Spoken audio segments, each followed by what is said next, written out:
Well, good afternoon, everybody, or good morning to our friends on the West Coast. I'm David Best. I'm President and CEO of Agilon, and I'm here to introduce Doug Coswell, President and CEO of ADVIZOR Solutions, who's going to talk to us today about the amazing ADVIZOR platform.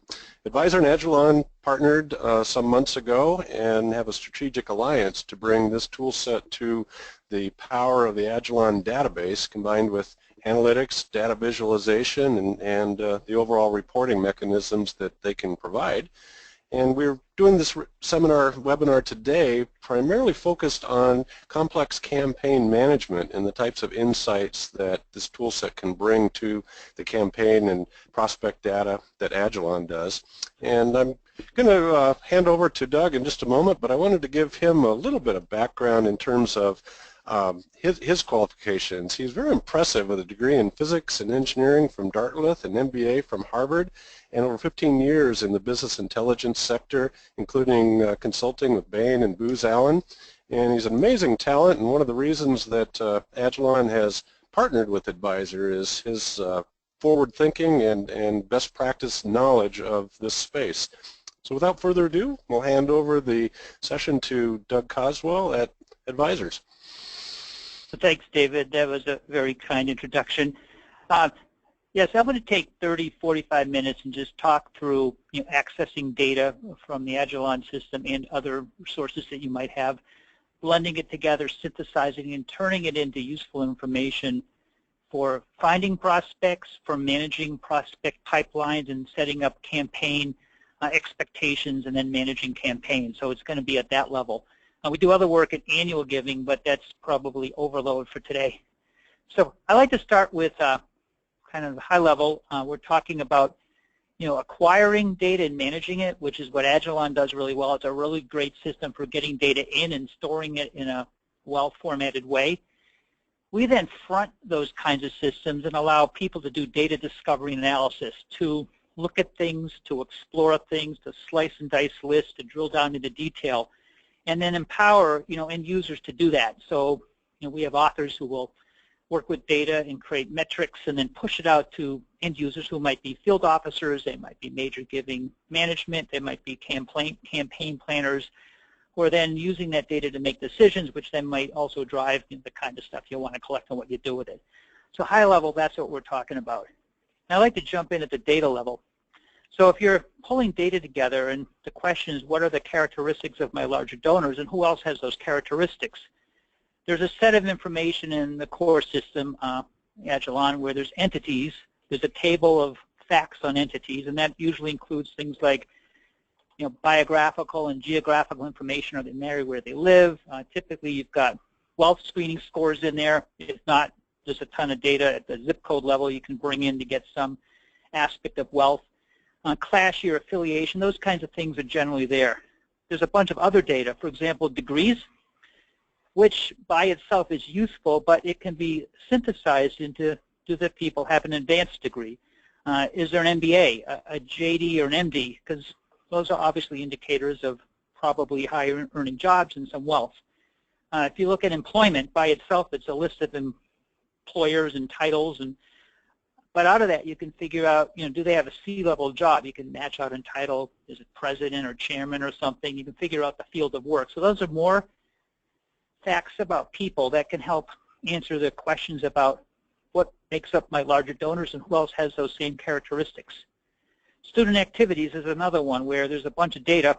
By itself, one thing, but you can figure out how many sports did they play, how many activities, and generally the more of these they did, the more engaged they were as students. You can also parse out some student sports and activities might create more engagement or attachment than others, and you can model that and figure that out of the student activities table. And then there's giving, which is a bunch of giving transactions, but if you're looking at answering those questions, you probably want to look at how many of the last 5 years they made a gift, 0 to 5. You might say a gift over $100 or $50 or something to get more substantial gifts or whatever you want to do. Those are different ways of, we would call synthesizing giving into metrics that can help understand characteristics of larger donors. You might then want to look back 6 to 10 years. So if both of those were 5, they made a gift in all the last of 10 years. If there was 0, they haven't made a gift, or maybe what the maximum gift is. This is examples of taking the data that's in Agilon.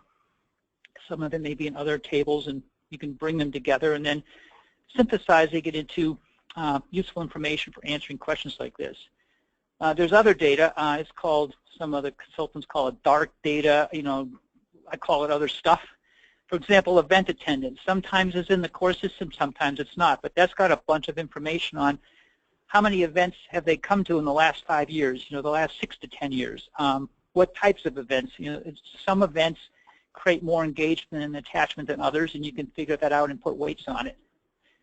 Group by type.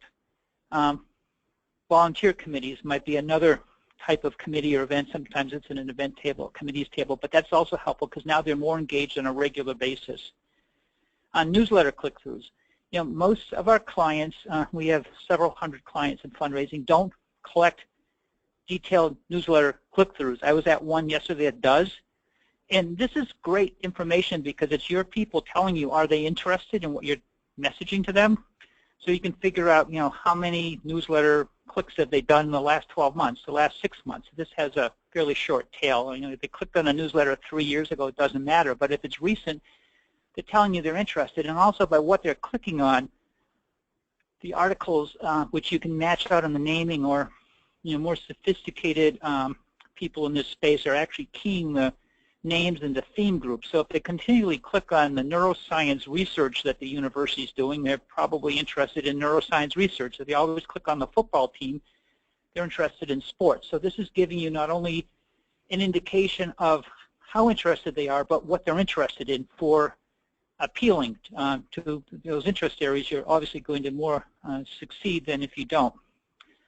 There's reunion surveys, which often have bunch of content, depending on how they're done, on interest and relationships. On the healthcare side, we're doing a lot more work with patient encounter data, and similar to this kind of stuff, what the actual experience was in the healthcare provider has a lot to do with their engagement or attachment and how likely they are to give. And then there's a bunch of social media stuff that's getting a lot of visibility by some. It's valuable. We would tend to see every time we model this that these other things kind of outweigh the social media, but if you can get it and add it in, great. I would advise probably trying to get this stuff more systematic first. But that's sort of the range of things we see, and then, when you pull it together, we can create, blend and synthesize this, and then in the entity table we have facts about all these aspects of a prospect, which run from who they are, how they've engaged, how much they've engaged, what their capacity is, and that's sort of the whole set of things that we look at when we're looking at finding prospects.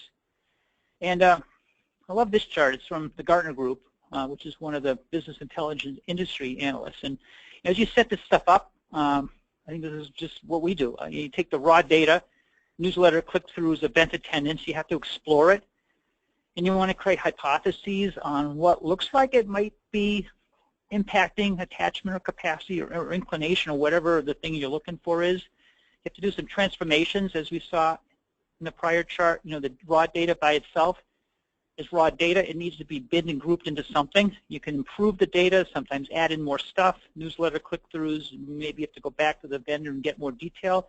This iterates. So they say, data science experiments, data discovery analytics. There's a set of things you can do in here.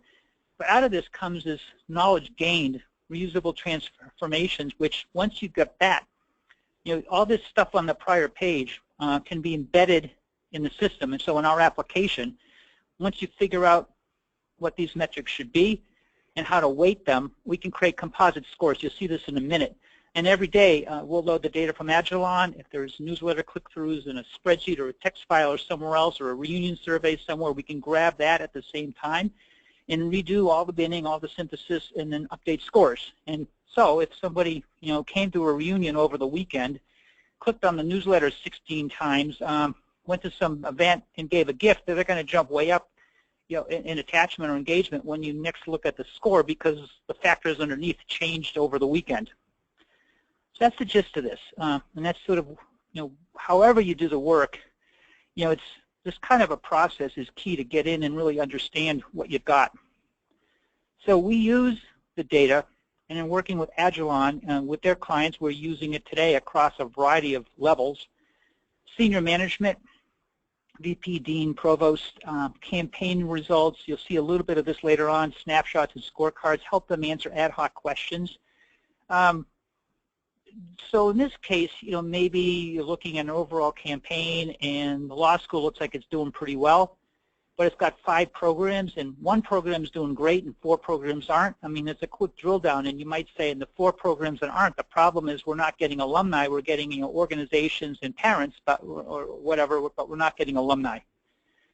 Leadership giving we're going to drill into a bit, and we're going to look at metrics for coaching major gift officers and trying to get a team focused on maximizing a portfolio. We also do a bunch of work of pushing stuff out to field officers so they can get lists for their trip to going to Atlanta next week, and who should I visit? Who are the people that are my top prospects who haven't been visited in over a year, who are lapsed annual fund donors, and who live in Atlanta. I want the list. I want to go visit them.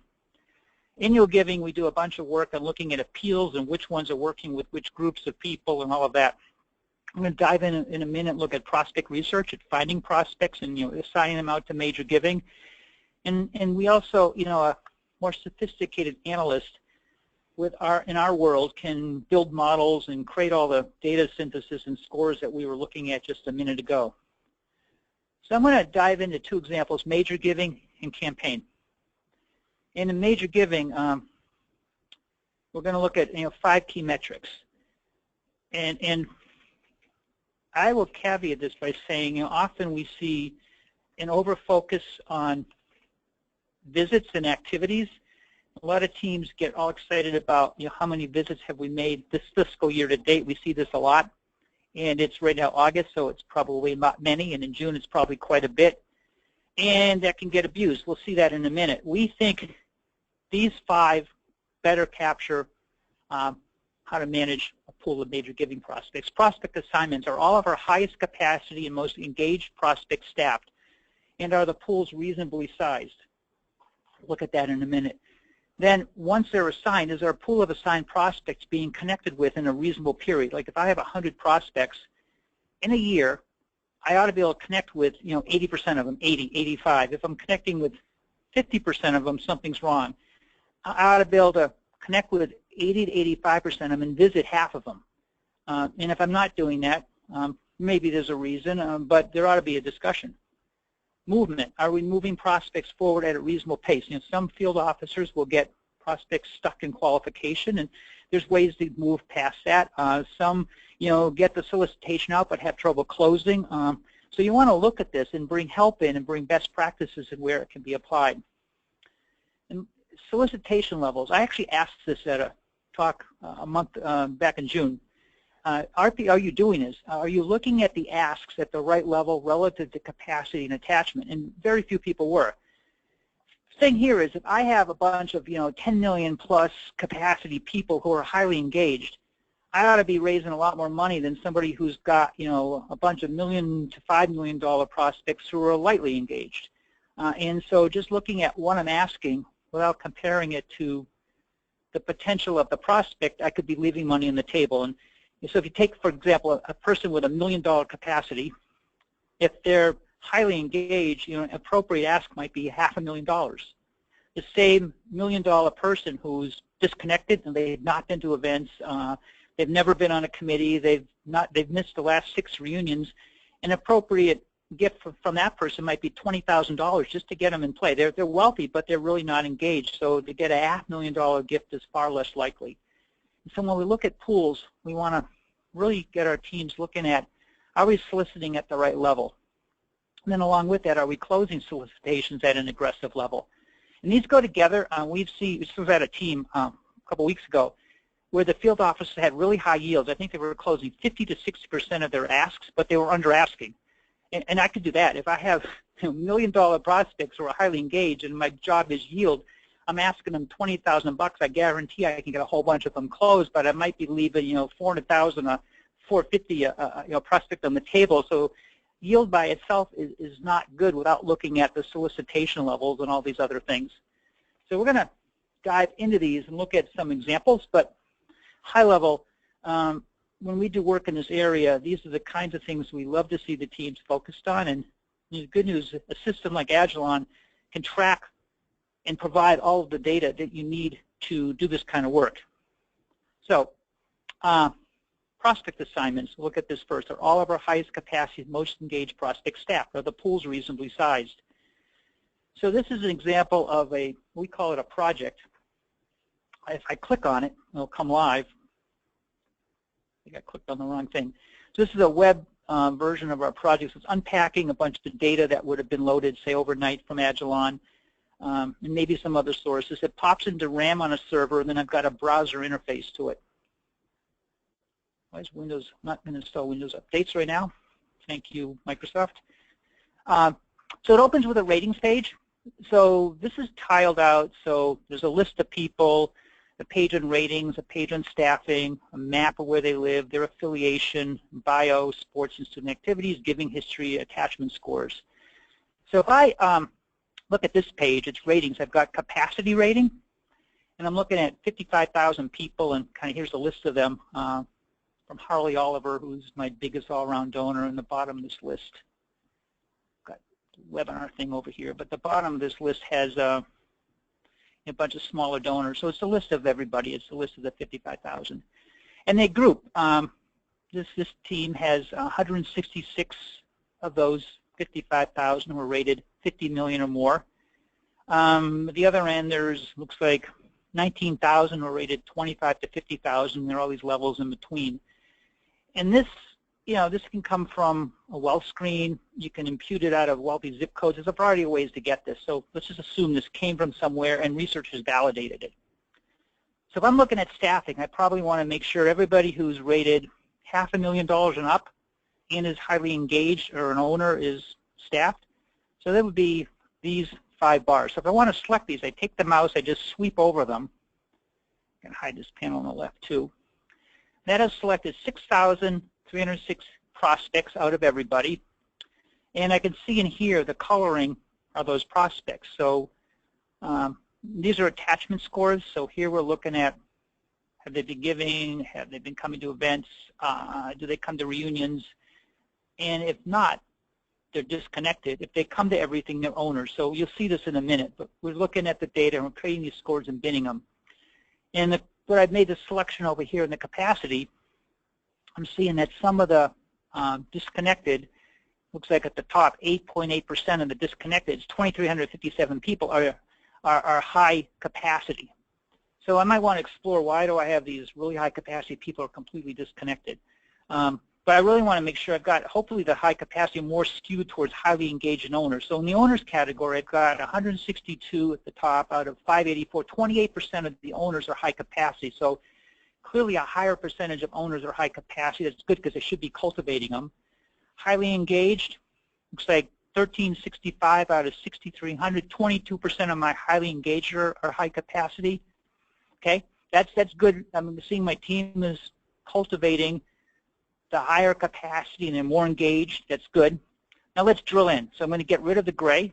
Just focus in on these high capacity folks. I'm going to then grab the ones that are also highly engaged owners and drop down to them.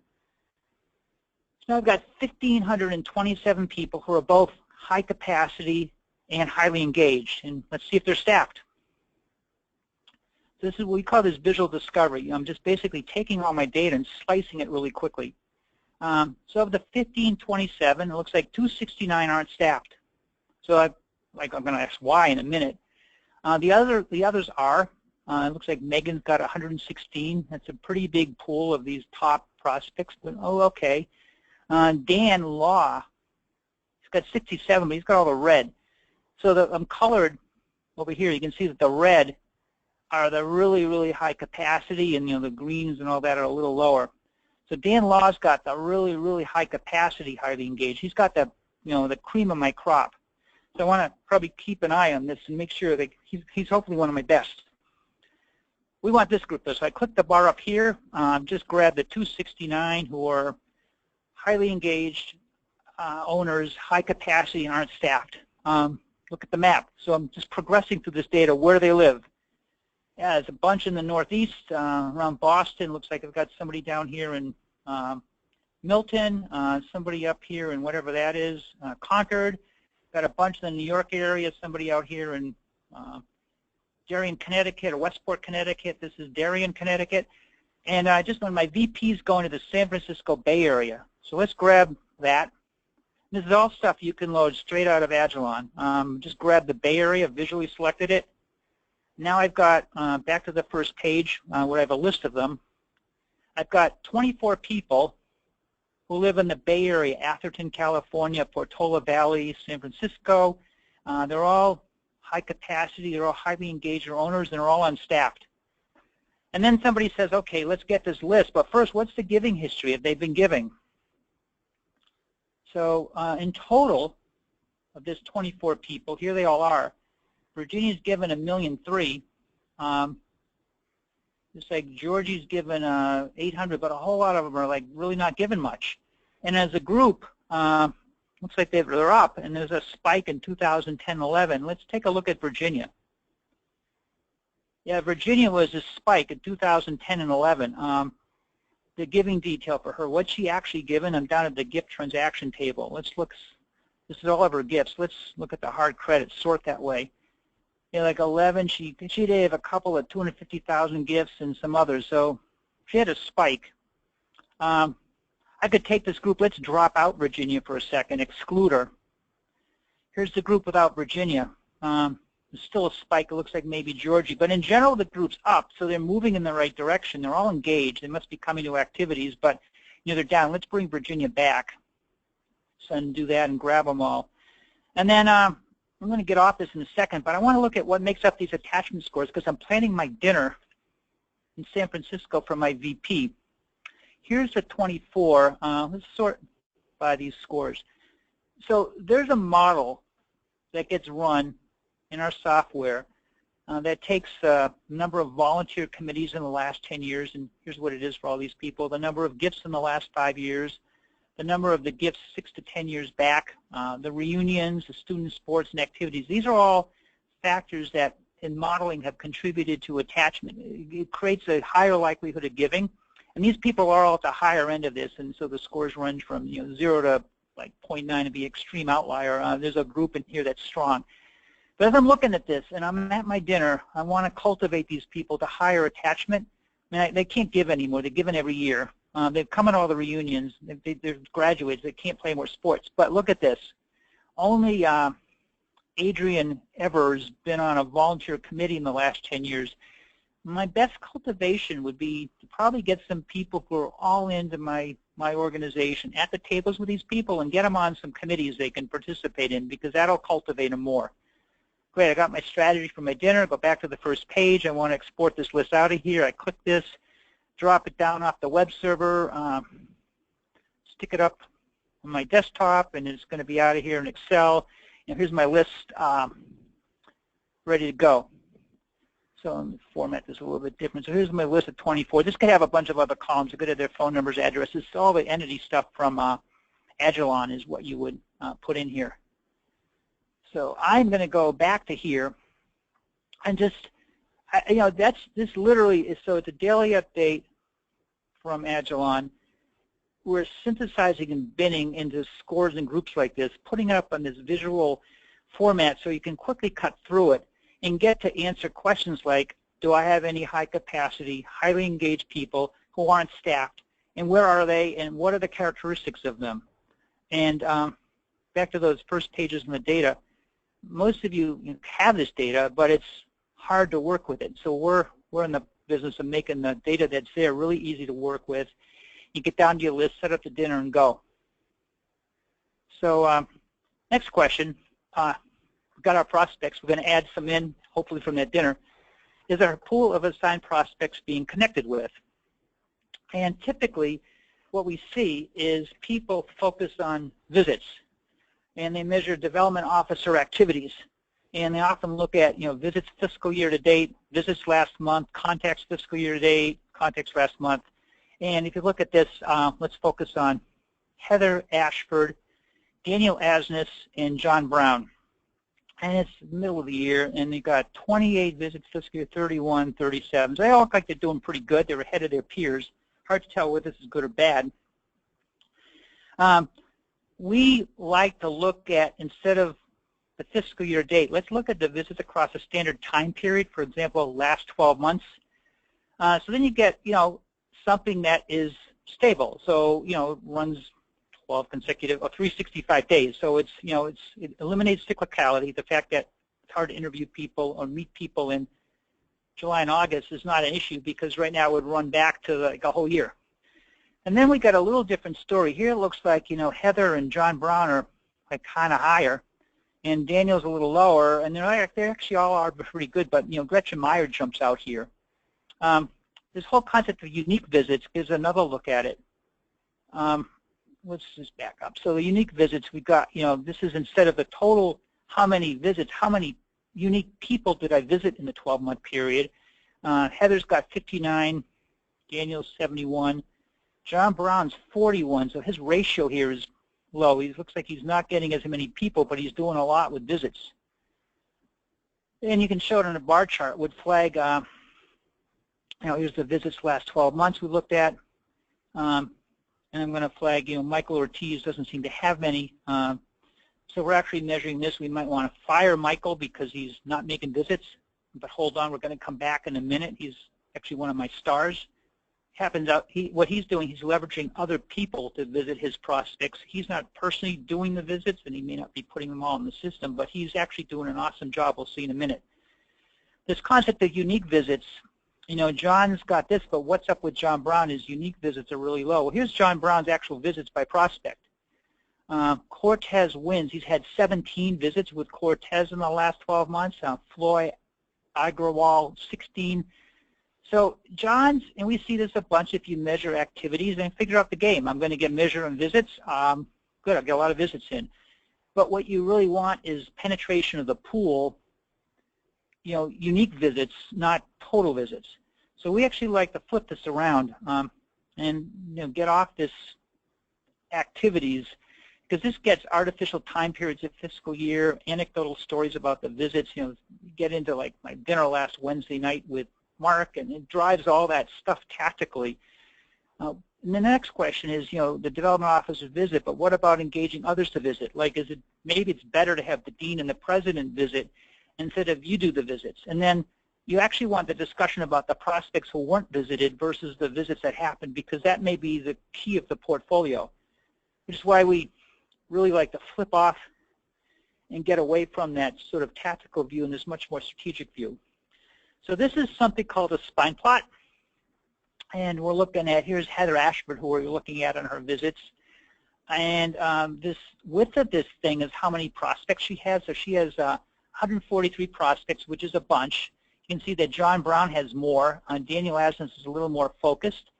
And then this coloring is of her 143, how many has she solicited, visited, or contacted in the last 12 months? So Heather's got the blue, means they've been solicited and have been visited. This lighter blue is they've been solicited but not visited. That's probably a question, why, Heather, do you have so many that you solicited but not visited? The green is they've been visited but not solicited. So this is a higher level of contact.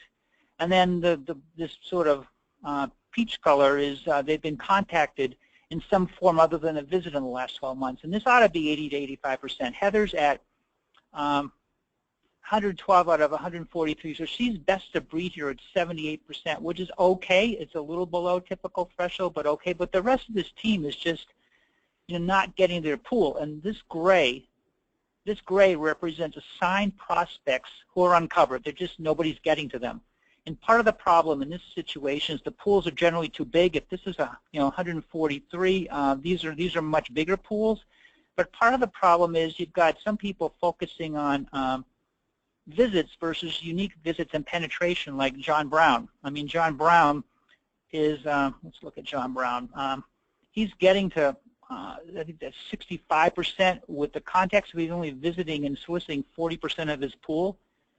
Now let's look at this drop off the pink and just look at the proposal and visited, which is dark blue, of the solicitation, not visit, the light blue, and a visit. So this you want to see in the 40 to 50%. And here we've got Heather's okay, John Brown's a little bit under, Daniel, who was doing okay at the beginning, is falling low here. So, he must be visiting multiple people multiple times per person as well. So this is sort of how you want to start dialogue. And if I was running this team, I'd have a discussion about the pool size and also about effectiveness at reaching people, and want to have a lot of talk about this group up here, like why can't we visit these people? Or back here, why are we unable to get any contact with them at all? What's going on here? And this part is as important as the part that's being connected with. And the point made is, this includes the actions of, this is Heather's pool, of Heather plus the others. If she gets the VP, the dean, and so forth to participate, that's good. And if you look up here, Michael Ortiz, who was about to get fired because he wasn't making the visits himself, he's actually got a pretty good pool penetration. He's got, part down here that's visited. He's got a lot in solicitation. Now I'm going to have a discussion about these are solicited and not visited. Why? But he's got another group up here because he's leveraging some other people. So he's working his pool okay.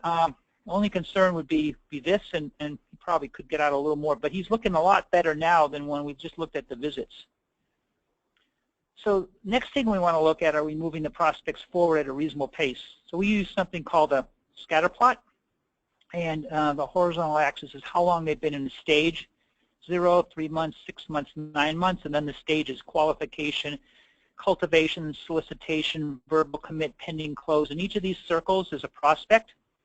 So for example, this red one here is Sammy Keneally is the prospect, Tracy Roberts is the staff officer. And cultivation, we've got an expected ask amount of $10 million. So this is got to be a high capacity person who's engaged. They've not been solicited, but we're anticipating that, and that drives the size of the circle. This is, you can see, a big one. But it's been in cultivation 20 months, which is getting long. And so you'd like to see a reasonable progression. One thing from the data, you got a lot of pending close with de minimis amounts, so it looks like the actual asks probably aren't going in the system all the time, which is why that's low. These are calculated down here, so they're getting attached properly. There's some data issues. These should not be these de minimis amounts. But maybe I'm concerned about down here, what's up with, there's an awful lot of stuff, and there's some big stuff, expected value and qualification, over 6 months. You can look at that. What are they? There's 171 prospects down there. Francesca Peachtree, one of my field officers, has 32, Amanda 25. So this would be a discussion.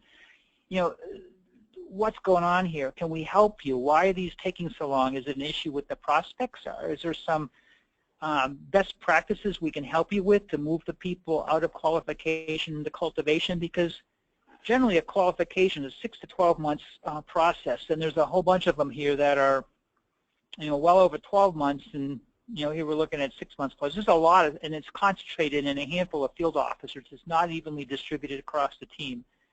And you could do that with each step along the way, and you're going to see different field officers, wrestling with different parts of the transition from cultivation to qualification, cultivation, solicitation, and then up to close.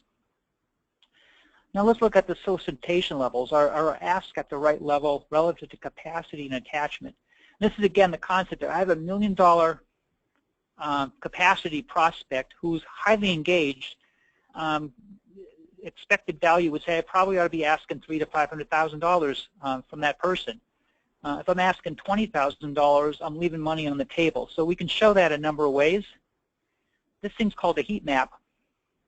And what it's doing is taking the teams. This is the leadership giving team, the VP of development or principal giving team, the law school, the mayor program, and it's grouping the field officers into their teams. And the size, and this is Nancy Barrios, is determined by her total ask amount out, and it's colored by the ask to a calculation we do of the expected value, which is based on capacity and attachment. And big and green is good, and little and red is bad. So I see some imbalances. I mean, Nancy seems to be getting solicitations out. John Brown seems to be getting he's big, so he's got a lot of ask out, but he seems to be under asking.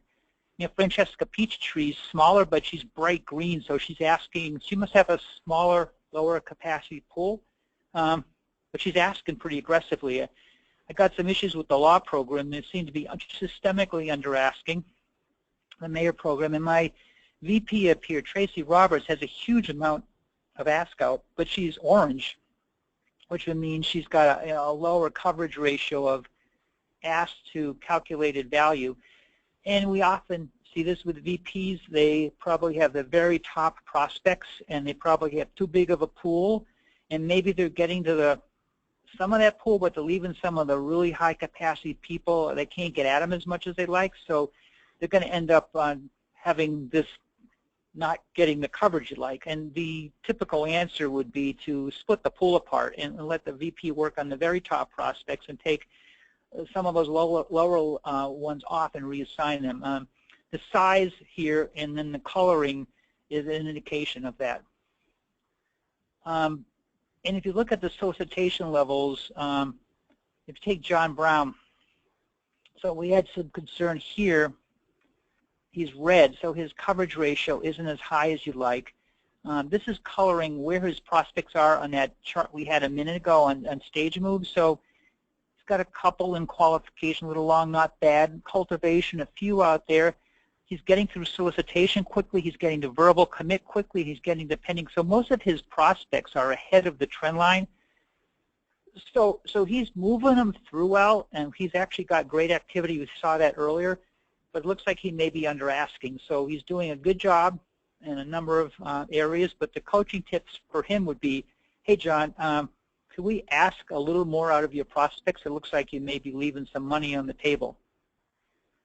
Another way to look at that is heat maps. The bar chart does the same thing. We're looking at just taking the field officers from the highest coverage ratio, which again is taking the solicitation totals for her pool and divide it by the expected amount. Francesca's got a ratio of about 3, which is why she's green. That's good. Daniel Asnes down here is red. He's down about 0.02. 0.2, that's bad. Michael Ortiz is up here at 1.6. And Nancy Barrios, we looked at in the prior charts, up at like 2. So you got some people who are like asking very effectively, and you've got about maybe 2/3 of your pool who appear to be under asking. Generally, when we look at these pools, there's a band of ratios from 1.5 to 2.5 that are good. You expect to see above 1.5, and we often see a distribution like this. And this is coaching tips for the people down here. The thing that goes with that is yields. So here's the same group of people colored by the coverage ratios, with green being good and red being low. It's the same coloring as the other chart. And here we're looking at the dollars they close in a 12-month period to how much they ask in the same 12-month period. And you've got a few of them, Heather and Daniel are closing like 100%, but they're bright red. So to go back to the prior chart, Heather and Daniel are probably at the bottom of it. Here they are. I mean, their solicitation levels are just low. So these go together, and we see this a lot, and they need to be managed together because, this is great. They're closing the stuff, but they're leaving a ton of money on the table. Francesca, who has the most aggressive ask levels, is not closing as much. And generally, you like to see, a 15 to a 30% close rate. Anything under 15 is pretty low. 25, 30 is getting pretty good. You'd like to clear this line. She's low, but she's asking maybe a bit too aggressively. So you take this and summarize it. This is giving you the framework to highlight success. And here's Michael Ortiz. I've circled him on both charts. He was bombing on visits fiscal year to date. He was doing pretty good on the penetration. He was doing pretty good on the stage moves. And if you look at what he's bringing in, which is revenue, he's got a pretty good asked to expected ratio. He's over 1.5. He's got a yield that's like up about 40%. So I would like to get Michael to talk to my team about how he's managing his prospects to do this, because that's actually at the high end of this thing what you want. You want revenue and yield and coverage ratio, the two key things. So, I kind of did some scenarios here, but this is why we really don't like visits fiscal year to date, because it can get you to focus on the wrong things. We were about to fire Michael, 20 minutes, 15, 20 minutes ago. Now we're actually saying maybe he's one of our really good success stories we want to highlight on this team and use him to share how he's doing this with his colleagues. And if you just take another look, there's a couple of others that come up I'd just like to highlight while we're on this. John Brown, he was nailing on the visits, and he's doing pretty good in yield, but his coverage ratio is low. So the same relationship, if you drop the ask levels down, you're going to get a higher yield, but is that good? You're actually leaving revenue on the table. And we looked at Heather Ashford and Daniel Asnes, who were doing great on visits fiscal year to date. They're doing pretty great on yield, but they're like doing terrible on asking at the right level. So if I'm running this team, I'd probably get the ones colored here just to have some discussions. Michael Ortiz is sort of probably best of breed across both of these. Don Bastillas is closing at a good level, and over here he's got a good ask ratio to the expected value. Amanda's doing good on asking, a little low on close, but pretty good. So I'd get these people. Let's have them share what's working. And you could look at the amounts. The numbers behind it. Here's my buddy Michael. He's asked 38 million. He's got a calculated current year expected amount of 24 million. We're calculating this off the capacity of his prospects multiplied by the attachment scores of his prospects. And you'd like to see this ask to this expected amount to be in this 1.5 to 3 range. He's 1.6, which is the bar right there. Then he's got an accepted amount of 15 million, so his close ratio is the 15.5 against the 38 ask, which is his 41%. So that's a good ratio. That's a pretty good ratio, maybe a little higher, but this team is pretty good. That's where this comes from. And underneath, these numbers are pulling from the Agilon system or whatever the underlying data would be to feed this, and then updating daily. So, when we do this work, just to close out the metrics, we really like to see people focus on the positives. And that last page was a great example of that. Have the top performers share with your peers how they achieved the strong solicitation yields. Openness and transparency with the data is really important.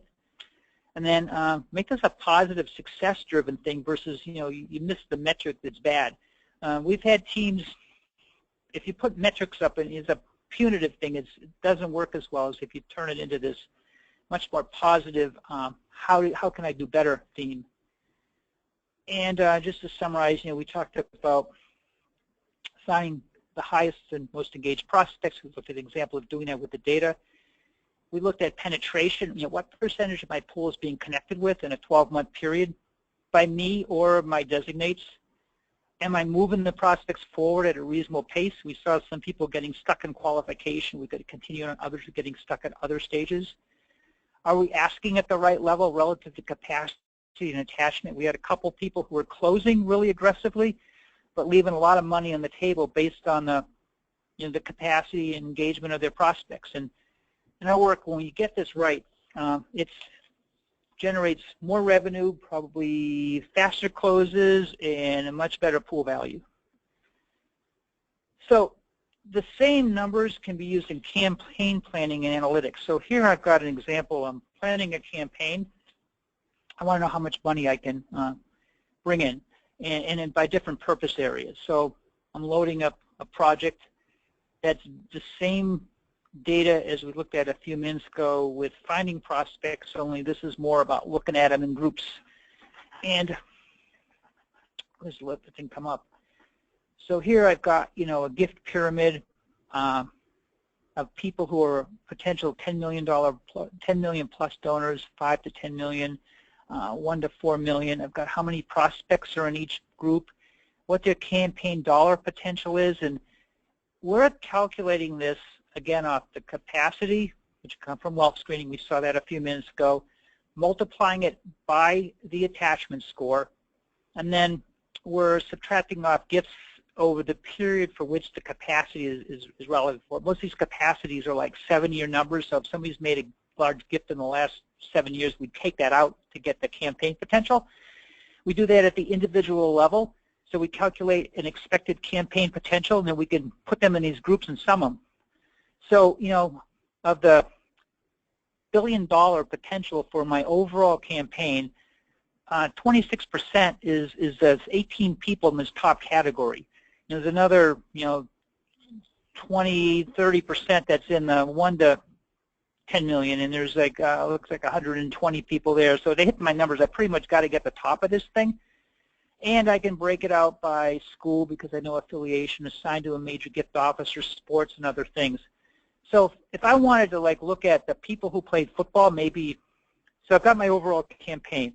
As I'm planning this thing out, somebody might say, how much might be raised from the people with an affiliation with the football team? So I can click the football, and that selects, let's drop everybody down. That selects, actually I'm going to do it this way. That selects the 2,815 people who played football, and I see their class years. I see they were all from the college. Most of them aren't assigned to an MGO, 329R. Looks like I've got 76 million of potential. So if I'm planning out, is it possible to put a new football stadium? The thing costs 25 million. Yeah, it looks like it's possible because the people who have an affiliation with the football team have a campaign potential of $76 million. But it looks like a whole bunch of it's the top, 12 million and the 10 million plus one person. There's another two people with 13. So I probably want to drill in on this group at the top and make sure I know who they are. Because if I'm going to do this, there's 40 million of potential just in those people. Good news is they're all assigned, all 10 of them. What's they look like? So here's, Annabelle Young.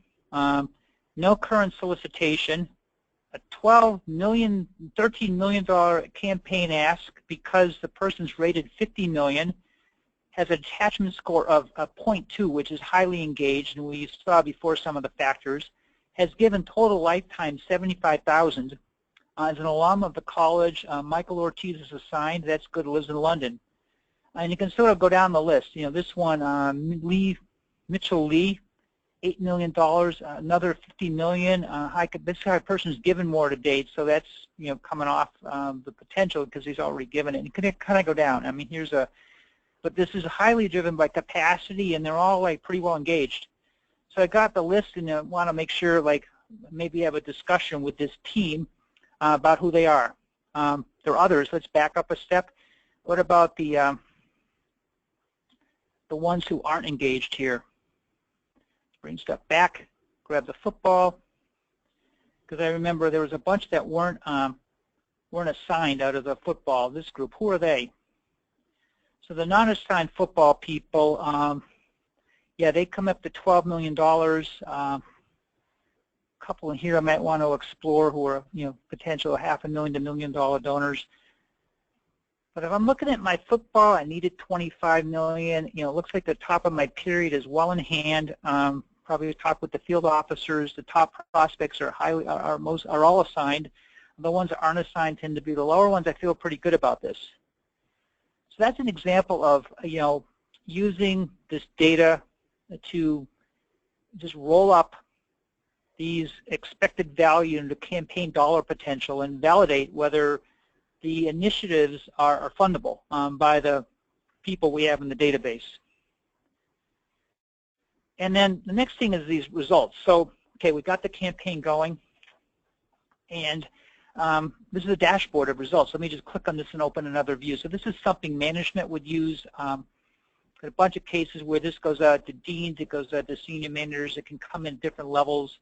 But here's the entire campaign, and it's showing percent to goal by fund category. Hide this over here. So I got a bunch of fund categories I'm interested in: unrestricted endowment, student support, program and faculty support, and my target, goal is 100%. This one's already over. These ones are coming close. These ones are a little behind. Maybe I want to drill on faculty support, so I can click it. Faculty support has 5 funds. It looks like faculty research and support is way over, but professorships, faculty award funds, chair, and whatever this thing is are way under compared to the norms. And I can look at the detail here. Got a total of 122 million against a goal of 160. So overall, I'm at 76%, which is the bar over here, but the subcomponents vary widely. And these things that are running, small amounts of goal there's a $50 million for general faculty support commitment that's at 5%. Here's the $20 million that's at 1.6, which is the chair. So these are running under. Let's drill down and just zoom in on this and go to some of the details. So here we're looking at those same 5 fund categories. We're looking by record type. The blue is alums, corporations. So mostly corporations and foundations so far have been contributing to this. If I want to grab the ones that are really behind, let's grab them, get rid of everything else, and see what's going on. A little bit of alumni and professorships and chair, but these things are so far the alumni are not participating. What's up with the alumni? Let's grab them and zero in on them, get rid of everything else. So here's the alumni to those 4 funds I'm worried about, and there's one who's given $1 million, there's some in here, so I expected a much bigger top end of the pyramid here, and over time it looks like it was 2012, it's actually been falling off. So overall, when I was at this whole fund category, the faculty support, I was feeling pretty good, but now I'm drilling into 4 of my key funds, and at the detail level, I'm seeing alumni are not being solicited as active as they should be. So this is an area where I've got a couple years left in this campaign. I can get my arms around and go forward. Let's bring this back, and we're back to the beginning here. So this is an example of how it's a sort of a scorecard at a high level, but it gives people the ability to explore and drill down all the way to detail and get names out of it and see kind of what's actually happening here underneath.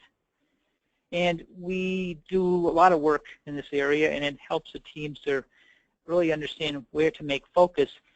After you've identified the campaign targets and you've got the prospects assigned, and now you're trying to see where the campaign is. So that's another look, largely using the same data, but just formatted and purposed in a different way.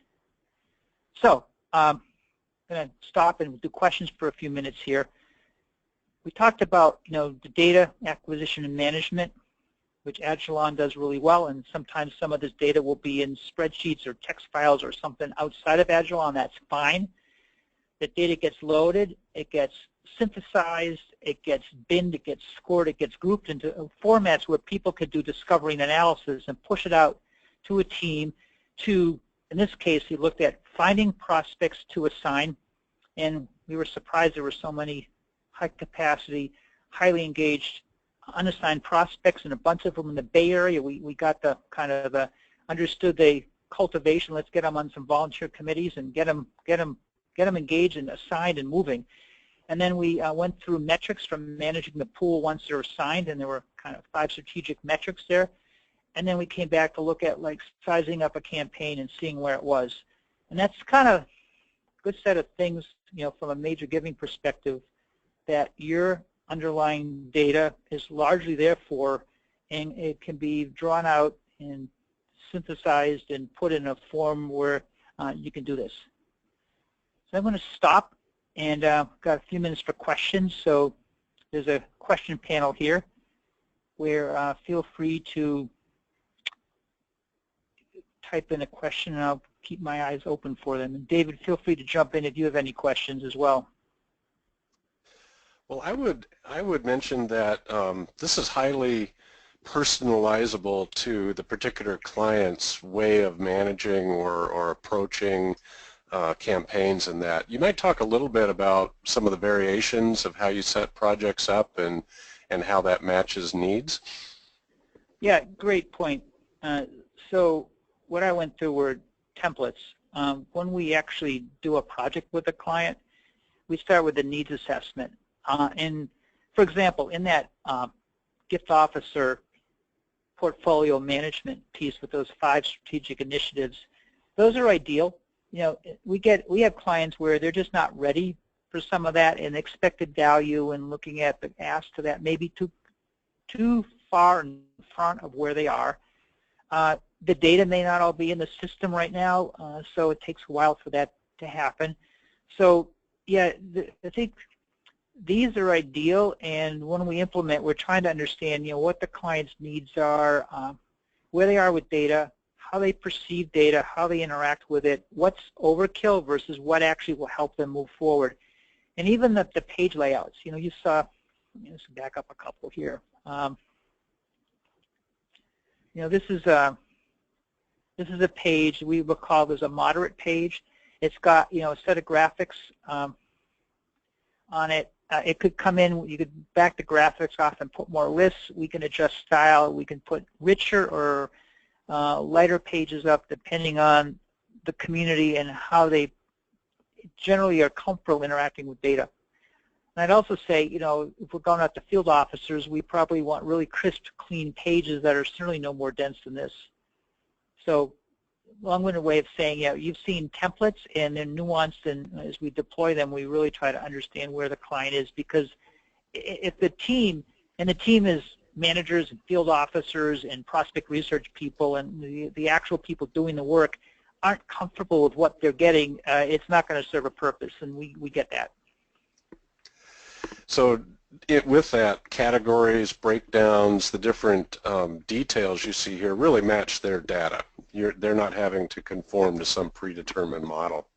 Yeah, right. If you look at this, I'm going to load this up again. It's a little bit bigger on the screen. All these labels and things are, like if I look at this, these are coming right out of the database, and we may put the numbers on to order them or something. But we're working with the fields that you have in Agilon. We could transform them and do what you want with them, but they're coming out of data and can be adjusted to your liking. Also with the gift calculations, we're aware that schools and providers do different things with how soft credit's attributed, whether the giving unit's a household or an entity, what happens to pledges versus pledge payments. All of that's going to be mapped back to how you define it. And so the numbers also would foot back to how you define it. Another thing I might mention is your team is really experienced in implementing these. You mentioned that you have, 200 some clients in the nonprofit space, so you're really aware of what works best and what best practices are. Yeah, I think we're probably up to around 300 now, and you use the word best practices. What you've seen here are best practices, and we'll come in and we'll present them to a team, and we may back off best practices in terms of just being practical and getting something that's comfortable out, but we're going to try to draw a team towards best practices. So like those field officer portfolio metrics, like some of that may be beyond where the team currently is. That's fine. And we obviously will do things with metrics, fiscal year date, and all that if that's what the team is really wedded on. But we're going to try to draw them into the, the more best practices over time. And yeah, clients are at different points. I mean, David, these are great points, and it's like one of the challenges of deploying something like this is it's not a cookie cutter, because people are different in their expertise and their life cycle and their expectations, and it needs to be whatever all of you do, it needs to be matched into the people expectations.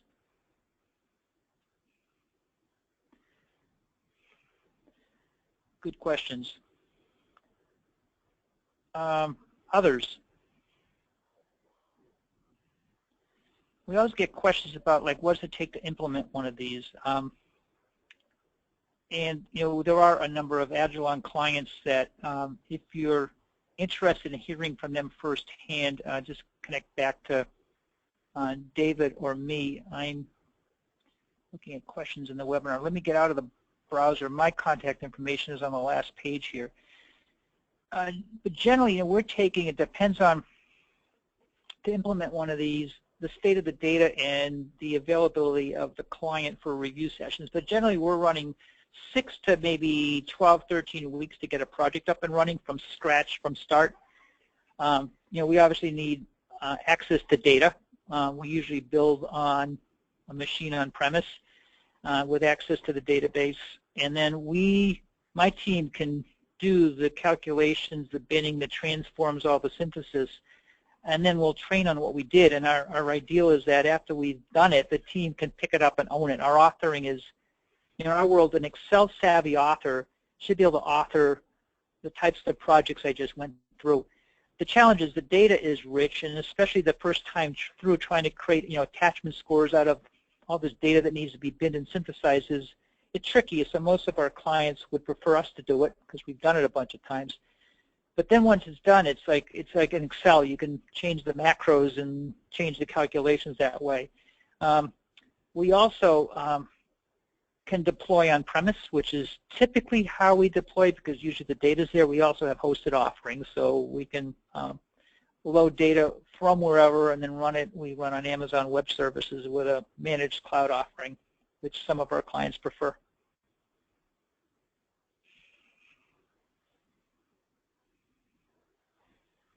Other questions? I realize we're right at our time limit here.